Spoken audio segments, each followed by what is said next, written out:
Hey, it's Austin and Monica from the Profitable Nomad Couple podcast, and for the last couple of weeks, we've been working with Adam in the podcasting boot camp, and man, it has been so good. Yeah, holy freaking crap. I'll keep it PG, but it's been really, really helpful for our business. There were so many good things we got from Adam's podcast just listening, but man, it was fast track success once we got into this boot camp. We started working with Adam a little bit more one on one, and the community that was there, we were able to connect with other podcasters, which was incredible.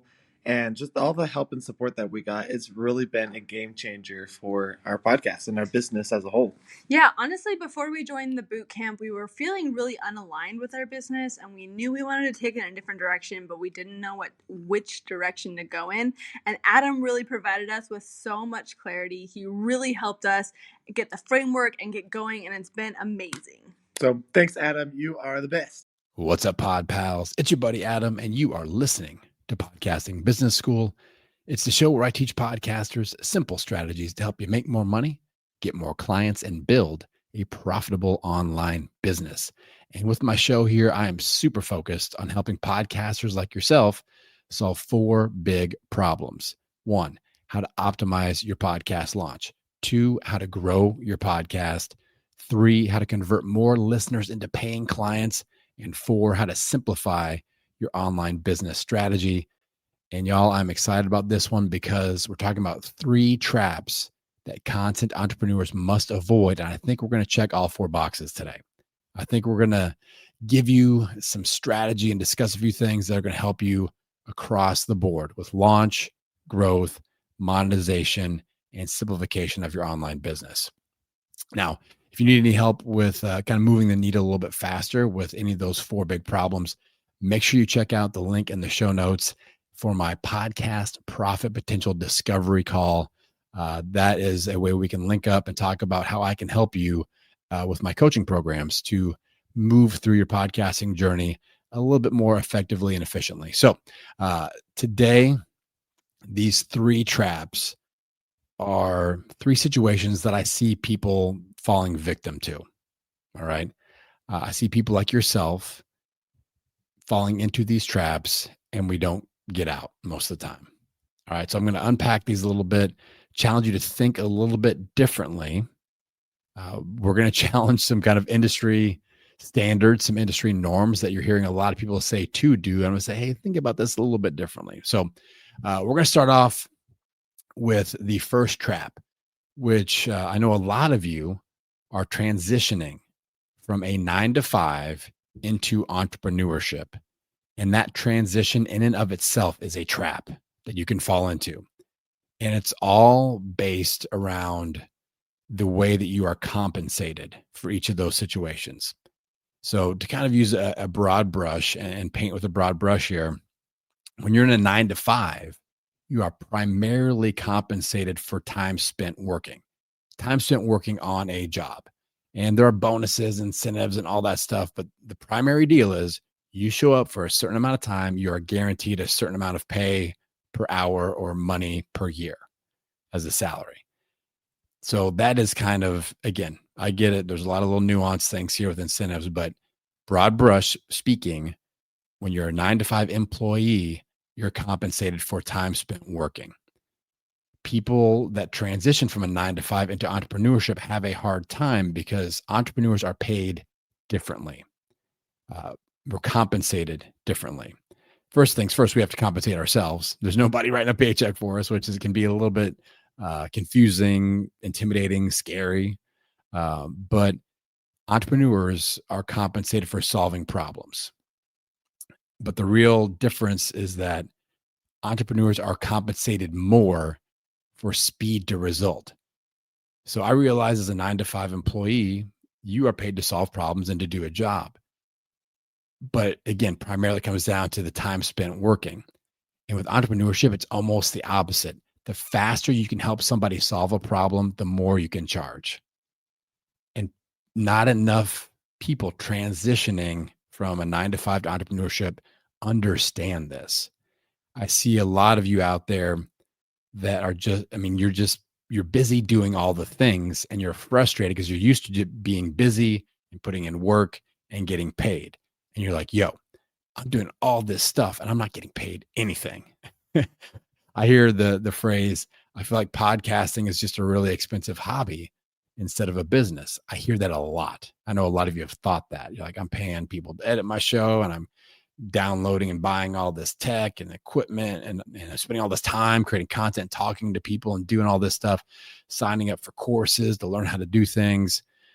But we have to ask ourselves the question, are we just being busy or are we being effective?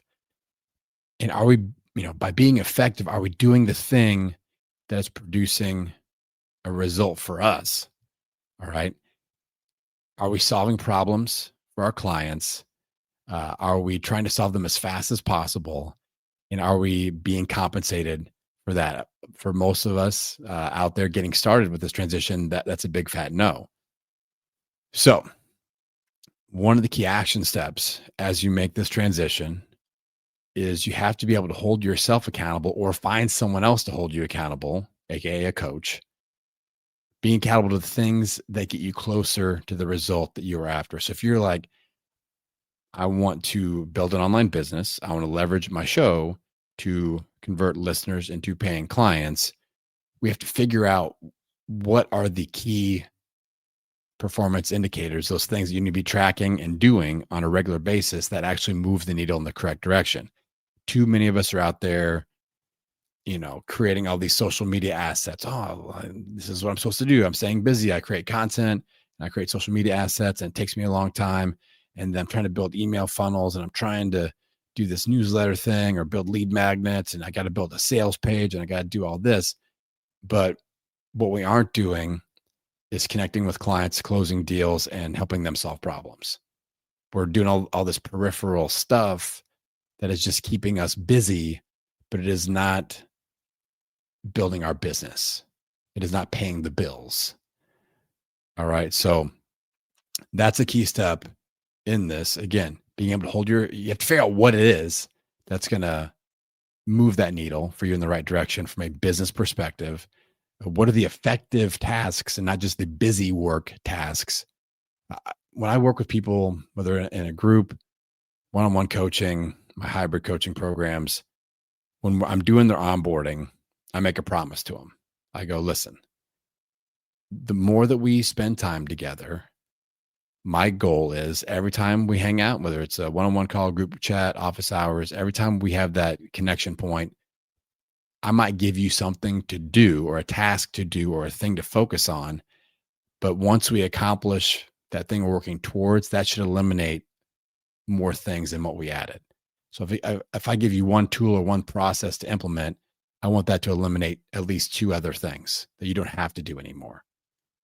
All right. So that's what I'm talking about here. I'm like, you don't need to create 79 assets for for each episode that you release. Let's do this other thing first. Let's establish expert positioning and start doing coaching episodes. Let's just focus on that first, lining things up in the correct order. That's where when I first started as a podcaster, I wish that I had a coach or I wish I had somewhere that I could have gone to go, what in the hell should I just be doing first? I don't know what order the dominoes need to be stacked in. I had zero idea and I had to just do a lot of trial and error, heavy on error, and reverse engineer everything. Go, oh, I tried that. That didn't work. Let's try this other thing. That didn't work. Let's try this other thing. Oh, that kind of worked. Why did it work? And I had to just reverse engineer it and unpack it and build from there. So it can be a lot quicker. If you can lean into somebody and they say, hey, start here, just do this, just focus on this one thing. Don't worry about the rest. We can put a pin in that. That is the incorrect order. So for a lot of people, in my community, we're focusing on expert positioning. We focus on building an email list. I feel like it's a lot easier to make sales via an email list than it is with a direct call to action on a podcast. So little things like that, putting the dominoes in the right order. So that's the first trap, that transition from having a 9-to-5 to entrepreneurship and understanding how you are compensated. Again, as an entrepreneur, you are not compensated to be busy. So if you feel like you are just being very, very busy and very frustrated with earning little to no income, This is a problem we need to fix, and we need to crawl out of this trap. All right, trap number 2. This is a big one, just with the journey as a content creator. The trap is comparing our results to others, period. Like, we have to understand this as content creators, as podcasters, as newsletter writers, as social media content creators. Every niche is unique, and every content creator's journey is unique. You absolutely cannot compare yourself to anyone else, because growth, let's just talk about podcast growth. I hear this a lot. I'm on like a discovery call and somebody's like, my friend that's in my niche started a show at the same time as me, and they have 3 times as many downloads. And I'll just, if we take that at face value, like, you think that something's wrong, but then you unpack it and you realize that that other person has been putting out 2 episodes a week consistently for 2 years. And the person I'm talking to does seasons and they put out 8 episodes a year. I'm like, yeah, this 100% makes sense. Let's look at per episode. You might be doing better than they do. But if you look at total downloads, hell yeah, they've been putting out way more content than you. Easiest hack to double your downloads: put out 2 episodes a week instead of 1 episode a week. You'll double your downloads. But does that mean anything? All right. I know I just rocked some of your brain regions out there. What? Double your downloads hack. Release 2 episodes instead of 1. You will double your downloads because it's just more content, more work, right? But does that actually mean anything? So we can't compare ourselves, especially to other podcasters that started before us that are in different niche topics, like a health podcast and a business podcast. That journey will be different. You cannot beat yourself up. And I'm not saying one will grow faster or one will grow slower. It's just going to be different because there are niches within the niches. And I know a lot of us really beat ourselves up about growth. I fall victim to that still. And I see people at conferences. I'm like, that ding dong has 10 times the amount of downloads as me. Are you serious? I think that. I'm like, wow, what am I doing wrong? And we start to beat ourselves up about it. But we can't, because as online business owners, I mean, we have to really think, like, what is the actual result that we're after? Maybe I have 10 times less downloads than that person, but maybe I'm earning way more income. Maybe I'm helping way more people. Maybe I've got a niche down audience and I've got this tribe of supportive pod pals. Thank you, you all out there, all the pod pals. And maybe my experience as a business owner is way different. Maybe they're working themselves into an early grave because they're putting in 80 hours a week and I've got a 3-day work week and I'm, going to all my kids' sporting events and taking them to school and making them meals. So we don't know what anything looks like. So we cannot compare ourselves, that comparison syndrome, and then beating ourselves up. Again, we all fall victim to that from one period to the next. But we just need, I hope you just remember this episode and me saying these words. So, like, we all fall victim to this.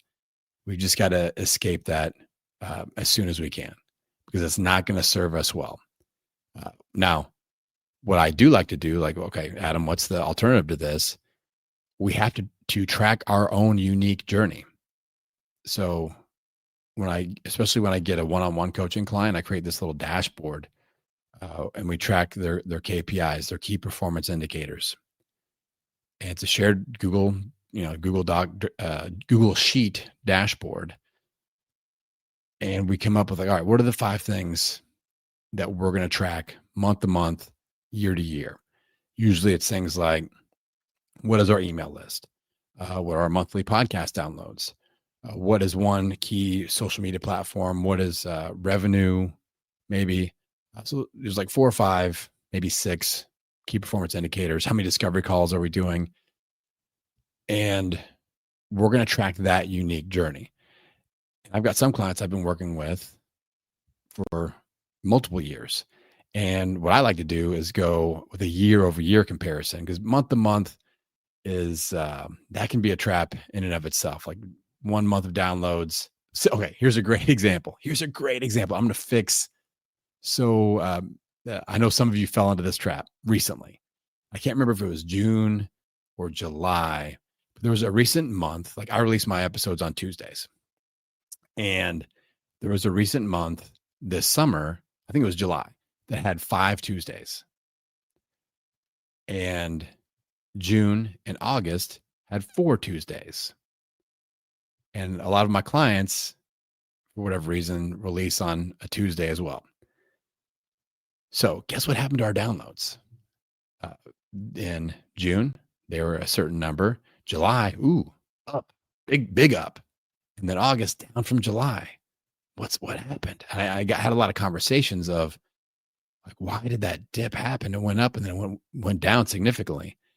And what people just didn't realize is they released an extra episode in July because there was an extra Tuesday.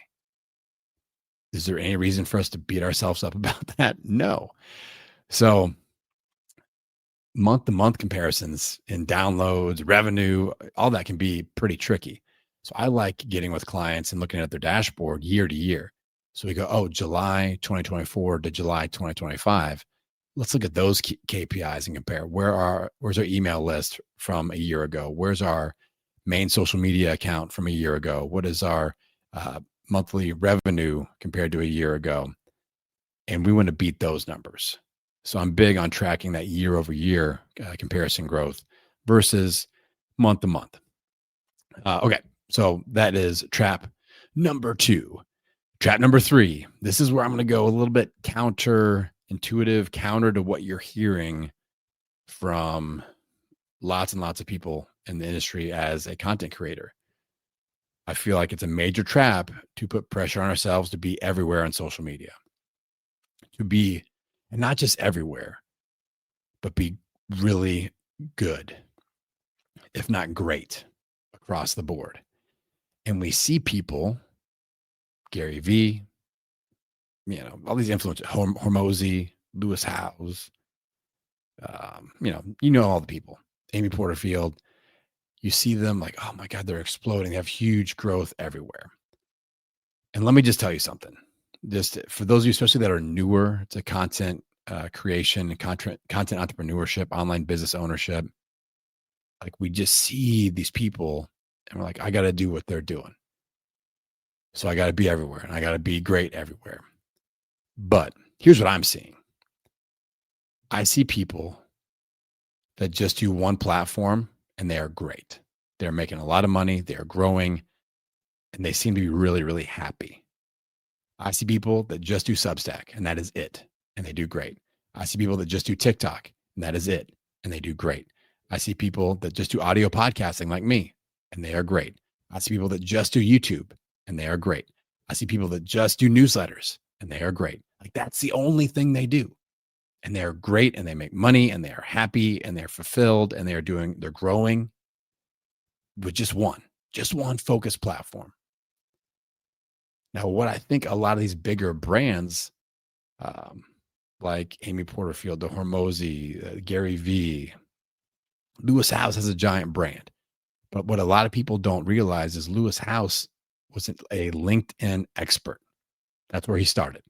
He was a LinkedIn guy. That's what he was known as.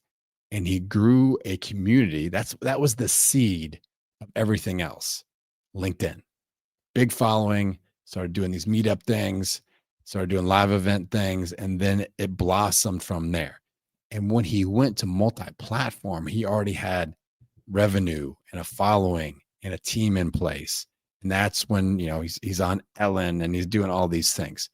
Amy Porterfield was the Facebook ads expert. One of the very first things I bought back in 2014, before I even started podcasting, was a Facebook ads course from Amy Porterfield. I attended a webinar back in 2014, it might have even been 2013, that Amy put on, and I bought the little thing that she sold, and she was a Facebook ads, and she was growing on Facebook, and like Instagram wasn't even a thing, and like all this stuff. So that's, and then obviously she gains expertise there. She ends up launching a show, and that podcast blows up.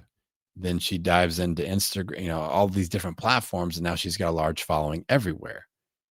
So you can do that, but I feel like too many of us are trying to blow up everywhere from the start. And it's just wearing us out. Like, how many people out there, raise your hand if you have recently felt like you just freaking hate social media? I hear it and I see it every day. I feel it every day. And the pressure is out there because every time I talk on this topic, I have people reach out to me and go, but Adam, if you just posted on LinkedIn 3 times a week, you could get more clients. And I'm like, yeah, I'm sure that I could, but like, what's the trade-off? Because if I just do whatever 3 times a week and then, but also you should do Instagram, but also TikTok, but also YouTube. And then all of a sudden I'm working 7 days a week, not worth the trade out just for a few more dollars, a few more clients and a lot more stress. So I don't want any of you to feel the pressure to be everywhere. When I'm working with people inside my group coaching program, especially, this is one of the areas that we thin out quickly. And we go, okay, we're going to start voting some social platforms off the freaking island. Let's start with this. Is there a platform where you love creating content? Like, you really enjoy the process of that? Let's start there. And then we can see if we can use that as a main hub and then get really efficient and maybe be on other platforms. But really, I believe that you need to have one, even as a content creator, like, what is the one platform that you want to focus on, that you love creating content for? For me, originally, it was the audio podcast. And that's what I'm still doing. And that's where I've, earned my keep, earned my business and grown an audience. Then I started expanding into writing. And so I launched my first show in 2015. I started doing newsletter writing in 2018. I've really enjoyed that. And then I've never really found a social media platform that I actually liked. Like, I hated social media, circa 2015. I've never enjoyed it until I found Threads, late last year, 2024. I was like, wow, I enjoy this. I enjoy being on Threads. And lo and behold, the platform that I actually enjoy is the platform that I'm most consistent with creating content, and I'm growing the fastest. And it's kind of like a chicken and the egg situation.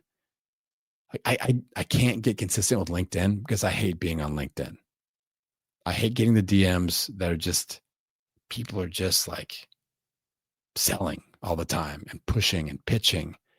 And it's just not like, that just doesn't vibe well with me. And I 100% know. I mean, there are people out there that are just like I said, LinkedIn only, crushing it. And it's a different experience for you. But for me, I'm like, I can't be on a platform. I certainly can't be consistent on a platform that I really dislike being on. That's just not worth the trade out for me. It's not going to work for me. So with you all, just like I do with my clients, like, see if we can start there. What's the one, especially social media platform? Like, obviously you're into podcasting. Maybe you do some writing and newsletter writing and stuff like that. But we talk about social media specifically. Is there a platform you actually enjoy being on and creating content for? Let's make that your hub. So for me, that's Threads. And can I create content and put content on other platforms? Yes. I've got this new, my minimum effective dose business strategy. I'm creating a course that's going to be a tool for my coaching clients, where I'm developing the strategy called the 1 by 15 by 1. So it's, we're going to have one focused platform where first thing we're going to do is spend 15 minutes commenting on other people's posts. And we make sure that we post once per day. One platform, 15 minutes per day, one post per day, 1 by 15 by 1. The name is a work in progress. So what is that 1 by 15 by 1 platform? For me, it's Threads. I can spend 15 minutes a day commenting on other people's posts, adding value. That's only going to happen on one platform for me. Trying to do that everywhere, on TikTok, on YouTube, on Instagram, on LinkedIn, that's a lot. That adds up quickly. That's multiple hours per day all of a sudden commenting on other people's posts. That's not feasible. That's not realistic for me or for you. And posting once per day. But what I am doing now, I post one long form thread every day with kind of multiple posts and tips kind of interconnected. And I'll be taking that copy, I take the hook, I'll put it up on Instagram. I'll put up an image of me with the hook on the image, copy and paste the copy with all the tips. That's actually not doing too bad. I can copy and paste that into Substack. I can copy and paste that as a LinkedIn post.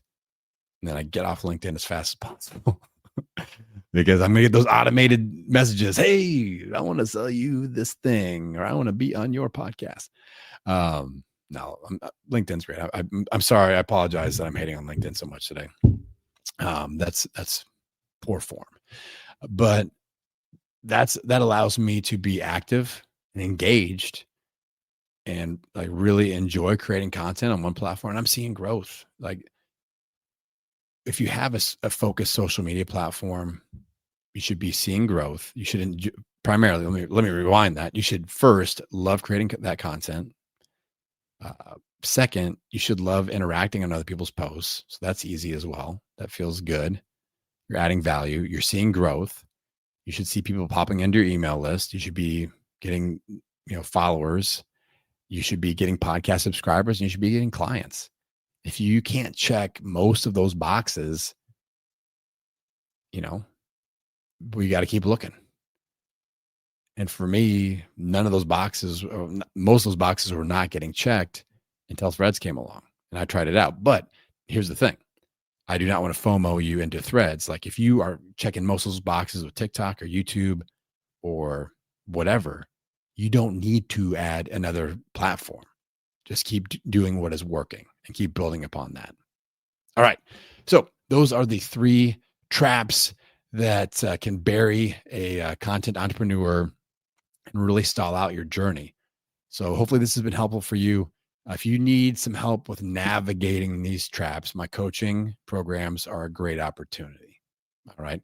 Check out the link in the show notes. I've got some information on the different programs. I've got group coaching, I've got one-on-one coaching, and I've got a hybrid program with a little bit of both and different price ranges. I feel like I can fit the price point and the budget for most of you out there. And I'm great at helping people navigate these things. Like I'm obsessed with it. Maybe I'm not great, but I am obsessed with it. And I help a lot of people simplify and avoid these traps that we talked about today. So check out the link in the show notes. Pod Pals, I hope that this was helpful. And with that, I'm going to send you out into the world wishing you health, happiness, and many downloads. I will see you on the next episode. If you need a little bit of help with your podcast launch, growth, or monetization strategy, head on over to my website, www.podcastingbusiness.school, and get signed up for a free podcast profit potential discovery call. During this free 20-minute discovery call session, I'm going to analyze your podcasting brand and tell you where I think you're missing on an opportunity for profits. Next, I'm going to tell you exactly what I suggest that you do as your next step. If I've got an offer that would help you accelerate the process, we can discuss working together as well. So head on over to my website, www.podcastingbusiness.school, and click on the Discovery Call button to schedule your free Podcast Profit Potential Discovery Call.